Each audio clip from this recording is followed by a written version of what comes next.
Salam la famille, soyez les bienvenus dans ce direct. Voilà, après une longue journée sur le terrain, maintenant je suis très bien rentré. Voilà, je disais, je suis très bien rentré. Voilà, s'il vous plaît, partagez ce direct, partagez au maximum. Partagez au maximum. Et surtout, mettez les cœurs, mes frères et sœurs qui me regardent.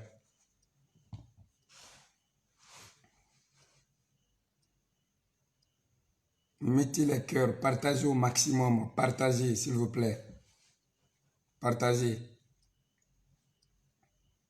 Vous savez, avant les élections présidentielles, j'ai alerté les militants et sympathisants de l'UFDG et du RPG Arc-en-Ciel. Avant les élections présidentielles, je leur ai demandé de mettre la balle à terre. Et je leur ai dit que dans ces courses, il n'y aura qu'un seul gagnant. Un seul. Tous les 12 partis politiques qui sont dans la course, il n'y aura qu'un seul gagnant. Après le constat que nous avons eu à faire sur toute l'étendue du territoire national, je me permets aujourd'hui de vous dire à tous ces militants et sympathisants qui sont en train aujourd'hui d'utiliser les réseaux sociaux pour faire monter des faux résultats, soi-disant qui sont des commissaires des différents bureaux de vote sur toute l'étendue du territoire national. Mes frères et sœurs qui me regardent, j'étais sur le terrain et on a envoyé une équipe partout dans les 4 coins de la Guinée pour s'acquérir de la réalité avant d'être devant vous en train de vous raconter des pipeaux. La plupart des gens qui se permettent de monter sur les réseaux sociaux, qui s'auto-proclament gagnants, c'est des mythos. Ils ne connaissent pas les réalités sur le terrain. C'est des gens qui veulent brûler ce pays. Personne, je dis bien, il n'y a aucun parti politique qui peut vous dire là où je suis assis qu'ils ont rapporté les élections. C'est faux. Peut-être si vous ne connaissez pas la Guinée a 33 préfectures. Chaque préfecture a plus de 15 à 25 villages. Il y en a même qui dépassent les 25, peut-être les 50, les 80 et quelques villages. Imaginez un peu. Avant qu'on envoie tous ces bureaux de vote-là, l'inscription de ces bureaux de vote-là, dans, comment dirais-je, pour centraliser, ça te verra peut-être qu'il fait nuit. Et ceux-là qui se disent déjà que leur parti politique a rapporté tel. Moi, je me pose la question. Vous pensez que les réseaux sociaux sont là pour brûler ce pays? Vous pensez que les réseaux sociaux, c'est pour être là parce que les gens te regardent, tu te permets de raconter de n'importe quoi? Ma parole là, c'est pour les militants de l'UFDG et du RPG. C'est les deux qui sont en train de créer des psychoses. Ils ont commencé déjà à s'afficher et à afficher des résultats nocturnes, des faux résultats. Et vous avez dit que vous faisiez confiance à la CENI, non? UFDG, RPG. La CENI, c'est vous qui avez dit, vous êtes partis aux élections. Nous, on va vous dire, vous êtes obligés d'accepter les résultats qui vont sortir dans les urnes. Oui, je dis, je confirme, vous êtes obligés d'accepter les résultats qui vont sortir dans les urnes. Là, il n'y a même pas midi à 14h, il n'y a pas midi à 14h. C'est vous qui avez accepté de partir aux élections. Nous, on est là, on ne dit rien. Mais nous allons vous montrer que le pays là n'appartient pas à un parti politique. Le pays là appartient à toute la Guinée. Je demande à mes frères et sœurs, où que vous vous trouvez, dans les 4 coins du monde, il faut comprendre pour la paix. Les personnes qui veulent nous faire comprendre que c'est une élection ethnique, c'est une élection communautaire, sont en train de s'induire en erreur. Aujourd'hui, force est de reconnaître que même si, excusez-moi, c'était urgent, les gens qui veulent nous faire croire que c'est une question d'ethnie, c'est une question de communauté, nous, on va leur prouver le contraire. La Guinée ici maintenant, on ne va plus parler de Peul, de Malinké. Je sais que cette politique fondée sur la communauté est rentrée dans les veines des gens. C'est devenu un virus. Mais nous, les jeunes conscients là, regardez-moi très bien. Même en voyant ma tête, regardez très bien ma tête. Je ne ressemble pas à un ethnocrate. J'aime toutes les communautés de la Guinée. J'aime toutes les races de la Guinée. Ce que je souhaite pour mon pays, c'est la paix. C'est la paix. Tous ceux-là qui sont en train de divulguer des faux résultats sur les réseaux sociaux, c'est les ennemis numéro 1 de la Guinée. Ce sont les ennemis numéro 1 de la Guinée. Mes frères, je ne suis pas en train de vous mentir. Regardez ma précédente directe. J'étais sur le terrain. J'ai fait à peu près le tour de la Guinée. On a 33 préfectures. 33. Et les 33 préfectures là, mes frères et sœurs, ça me fait 40 jours de voyage. J'ai fait les 33 préfectures de la Guinée. J'ai eu à faire des constats et je vous ai expliqué de fond en comble ce qui s'est passé, dis-moi ici, dans ces, comment dirais-je, dans ces différentes préfectures. Mais force est de retenir que nous, la nouvelle génération, si on ne fait pas attention, on va plonger la Guinée dans une situation purement catastrophique. Cela s'explique par des choses.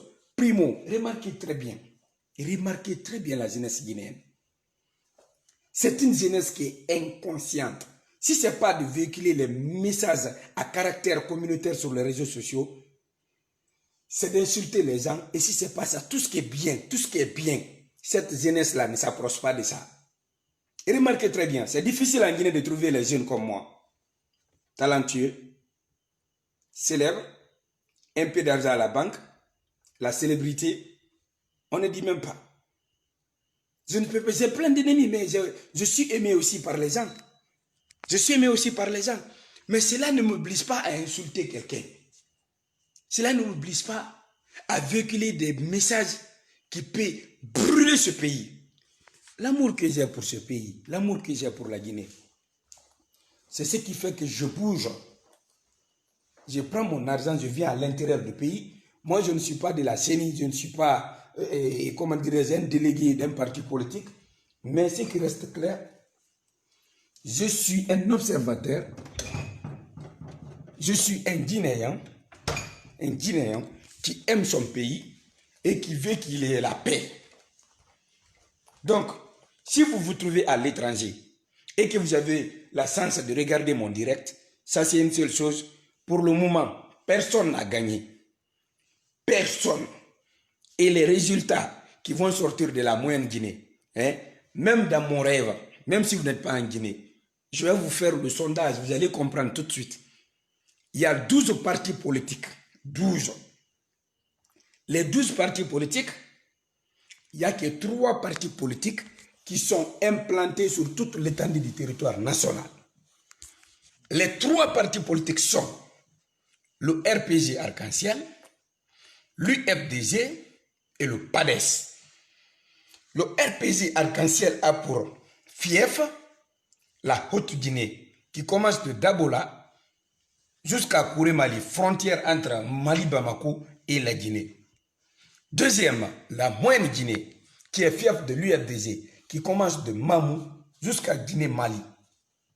Et troisième, c'est le PADES, qui est un peu panaché sur toute l'étendue du territoire national. En Moyenne Guinée, on a vu le PADES, en Haute Guinée, le PADES, en Guinée forestière. Mais la particularité du PADES par rapport aux deux autres partis, c'est que le PADES, il y a les forestiers, il y a les Peuls, y a les Soussous. En un mot, on peut dire que toute la Guinée est représentée. Mais la force que l'UFDG et le RPG ont sur le terrain est extraordinaire. Cela s'explique par deux choses. Primo, d'abord, le candidat de l'UFDG, Elhadji Cellou Dalein Diallo, au-delà même d'être le président de l'UFDG, c'est un cadre qui n'a aucun problème. C'est un cadre qui aime la Guinée, mais malheureusement, il se trouve entre le marteau et l'enclume. C'est-à-dire, il est dans le gouffre ethnique. Même si Cellou Dalein aujourd'hui veut la paix en Guinée, l'ethnie peut l'empêcher. Parce qu'on pense qu'il est le représentant, le messie de tous les peuples de la Guinée. Voilà ce que j'ai à vous dire. Moi, mon nom, c'est Kader Yomba Condé. Écoutez attentivement. Je vais vous dire aujourd'hui la vérité. En tout cas, écoutez-moi attentivement. Le pays là ne va pas brûler. Et Alpha Condé, qui est l'actuel président de la Guinée, depuis 2010, Alpha Condé a eu à faire beaucoup d'infrastructures en Guinée. Mais fort est de reconnaître que Alpha Condé est aimé par sa communauté qu'on appelle la Haute-Guinée. Et lui aussi, il se retrouve dans la même situation que Dalein. Même si Alpha ne veut pas être président en Guinée, il va être président. Tant qu'il vit, Alpha vit, il a la santé. C'est-à-dire même les élections présidentielles prévues en 2026 ou 2027, si Alpha vit, il a la santé, il sera encore candidat. Parce que tous les deux sont victimes de leur communauté. C'est ce que j'ai dit aux gens. Donc moi, ma mission, c'est d'essayer de sensibiliser les gens afin de sortir dans ce gouffre ethnique. Quand vous me demandez aujourd'hui de prendre les cadres intègres de la Guinée ou de dire l'histoire de la Guinée, je commencerai d'abord à vous raconter ceci. Le feu, camarade Ahmed Sékou Touré et Sefulé Diallo ont donné l'indépendance à la Guinée. Ils ont dit non au général de Gaulle. C'était un message suicidaire, c'était un message de mort, c'était un message de sacrifice. Ils ont fait tout ceci pour la Guinée. Aujourd'hui, ils ne vivent pas, ils sont morts. Mais à l'âge de 23 ans seulement, le jeune Sefulé Diallo et le jeune Ahmed Sékou Touré ont pris l'avenir de ce pays en main. Voilà ce que nous, la génération, nous, la nouvelle génération, on doit incarner dans nos comportements, on doit mettre dans notre tête. Mais aujourd'hui, à l'âge de 30 ans, 40 ans, on est là jusqu'à présent en train de pleurnicher, jusqu'à présent en train d'applaudir pour les gens. Tout le monde a dit que le retard de la Guinée, c'était les présidents. Moi, j'ai dit le contraire. Le retard de notre pays n'est jamais, jamais, jamais les présidents. Ça n'a jamais été ces chefs d'État. Le retard de la Guinée, c'est nous le bas peuple. C'est nous le bas peuple. Sékou Touré n'est plus, il est parti. Il est parti. On a dit, ouais, Sékou Touré est parti, les gens ont dansé. Le feu général Lansana Conté est venu. En 1984, il y a eu un coup d'État. Un complot de coup d'État que les gens ont appelé complot Diarra Traoré. Il y a eu un règlement de compte qui ne dit pas son nom. Et ce règlement de compte a été planifié depuis la Première République par la France à travers la réponse que le général de Gaulle avait donnée au feu Ahmed Sékou Touré au palais de peuple à la République de Guinée. N'oubliez pas l'histoire. Les Guinéens, vous n'allez jamais, jamais être un peuple. Vous allez être des communautés, des ethnies, et vous n'allez jamais vous aimer. Voilà. Mais Ahmed Sékou Touré et Sefulé Diallo, ils se sont donné la main.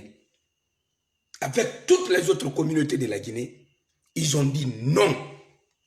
Et à travers eux, à travers ces jeunes-là, la Guinée a eu son indépendance et toute l'Afrique entière. C'est après ça. Les Guinéens ont dit, ah, Lansana Conté n'a rien fait. C'est un militaire, il ne travaille pas. Du coup, pour vous dire que le retard, c'est nous le bas peuple, les intellectuels guinéens se sont retrouvés pour partir voir le feu général Lansana Conté. Pour lui dire, Mangué, voilà ce que tu vas faire. En Guinée, ici, sans toi, le pays là va sombrer dans le chaos. Sans toi, la Guinée va tomber, le nom Guinée ne va plus exister. Donc, ce que nous voulons, c'est qu'il faut créer le multipartisme. Lansana Conté, malgré qu'il n'est pas instruit jusqu'à ce point, il était vraiment un connaisseur. Il a répondu aux intellectuels guinéens. Mes frères, vous êtes des magistrats. Je suis le président. On me dit que je suis le premier magistrat. Mais certes, la connaissance que vous avez dans vos têtes dépasse moi, ma connaissance. Mais ce que je m'en vais vous dire, je préfère le bipartisme en Guinée au lieu de créer le multipartisme. C'est ainsi, ces intellectuels-là ont fini et ont enfin réussi à convaincre le feu général Lansana Conté. Ainsi, il a créé le multipartisme. L'objectif était quoi? C'était de diviser les Guinéens parce qu'on est riche. La Guinée, c'est le pays le plus riche en Afrique occidentale en matière de sol et de sous-sol. Et le pays le plus pauvre de l'Afrique occidentale en matière économique. Le paradoxe, c'est ça. Mais ce que vous n'arrivez pas à comprendre, tant que les peuples, c'est-à-dire les peuples et les Malinqués ne se donnent pas la main, la pauvreté va continuer. Parce que c'est l'union qui fait la force. Quand on dit l'État est fort, l'État est puissant. Mais n'oubliez pas que la population est 10 000 fois plus puissante que l'État. Mais vous, on vous divise, et ceux-là qui vous divisent, ils sont unis. Parmi les dignitaires de la Guinée, parmi ceux-là qui sont en train de mettre le pays à l'état, il y a des Peuls et il y a des Malinqués. Mais ces Peuls et ces Malinqués-là, ils se donnent la main parce que les mines de la Guinée-là et l'administration, ils ont leur intérêt dedans. Voilà là où il y a le paradoxe. Donc, en un mot, Nathan. En un mot,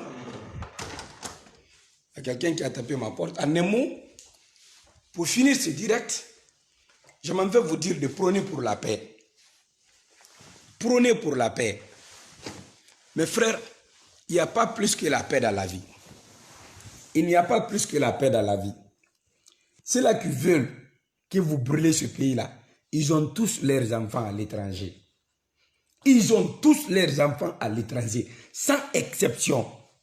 Mais regardez là, c'est que le bas peuple, la population guinéenne, même de quoi manger, c'est difficile pour vous. Et c'est vous qui c'est que vous vous engagez dans un conflit communautaire au nom des gens qui ont tout dans leur vie. Le matin, je vous ai dit, en cas de problème, moi qui vous parle là, peut-être la plupart des gens qui m'insultent, je suis plus qu'un. Au moins, j'ai un compte bancaire, j'ai un peu d'argent dedans, et j'ai 3 visas de 3 pays développés. Malgré tout, je prends ma petite voiture, je pars sur le terrain pour sensibiliser les gens. Parce que je veux quelque chose de bien pour mon pays. Mais regardez dans les commentaires, chaque fois que je fais le direct, regardez très bien dans les commentaires, lisez. Vous allez comprendre tout de suite ce que je suis en train de vous dire. L'aspect communautaire a gâté la Guinée. Vraiment, ça a crispé l'esprit des Guinéens, quoi. Surtout la nouvelle génération.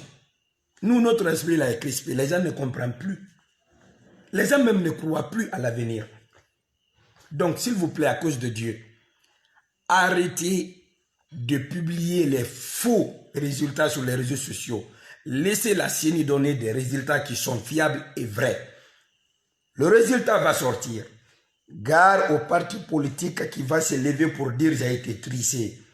Je me permettrai de faire une vidéo là où je vais essayer de vous faire revenir à la raison.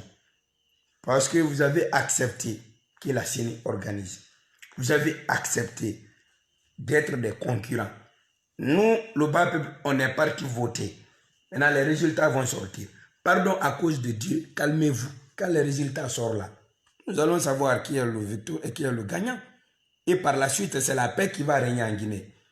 Après ces élections-là, quiconque va essayer d'envoyer des troubles ici maintenant, la jeunesse consciente, nous allons prendre le relais pour essayer de mettre l'ennemi de la Guinée hors d'état de nuire. Vive la République de Guinée, vive la paix. À très bientôt mes frères.